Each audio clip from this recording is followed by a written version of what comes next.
So now that we've set up the very basic key by clicking once on the green area behind our guitar player, let's take a look at what's happening. Here in the plugin, we can view the final result, which is what we're looking at, or we can see what these different options actually look like now. Our source is the unkeyed material that we put into the plugin.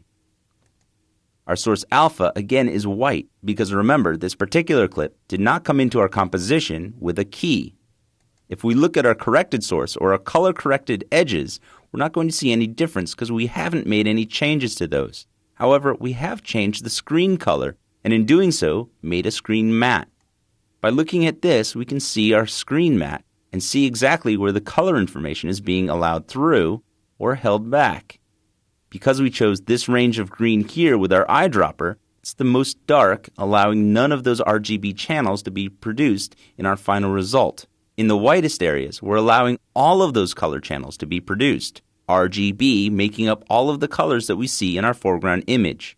In the grayer areas, we're seeing some of those pixels come through. The brightest of the grays are allowing more of the RGB values through, and the darkest grays are allowing fewer of those RGB channels to come through.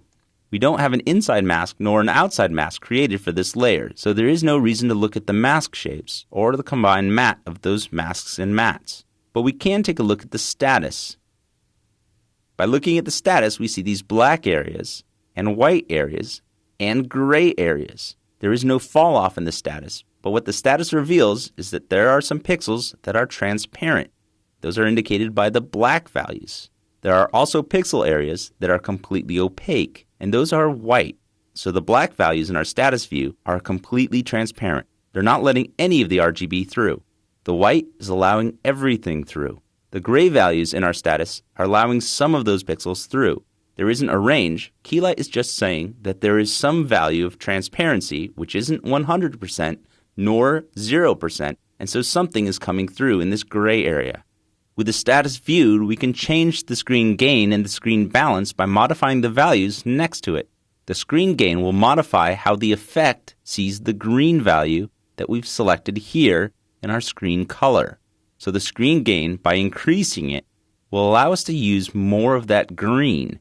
It will actually bring the gain of that green screen up to allow more of those pixels to be concealed.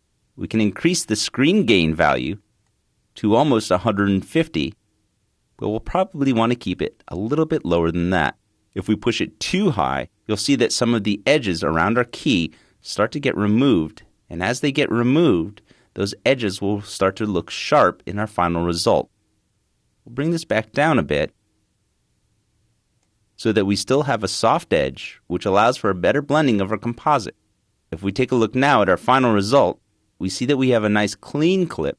There's still some pixels inside our image that are allowing the transparency to show through. Again, we'll go back to our status to see these areas marked in gray. The gray area around the edge is not bad because this is going to allow a soft blending between our final composite in the background and our foreground. However, we don't want the image to be transparent in the middle. We'll change our view from status to screen matte. And now we can see the gray values that are allowing some of those pixels through.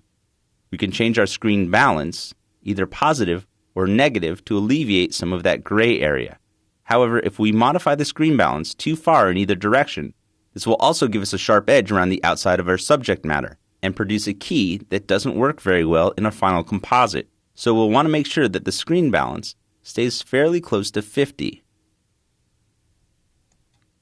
The last thing we notice are some of the artifacts that are left here inside of our screen matte.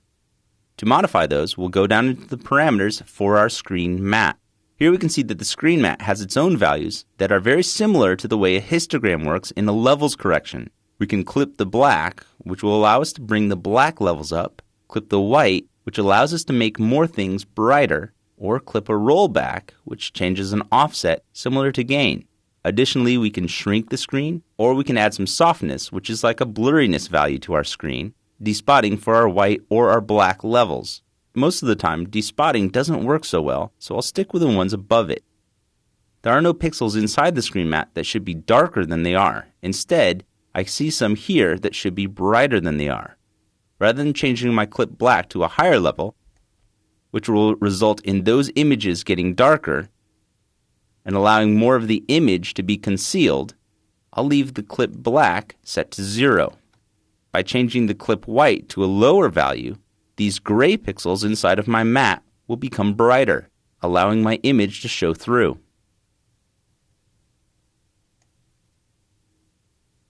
I'll change my view from screen matte back down to final result. Here I can see the edges a little bit chewed up, but not too badly.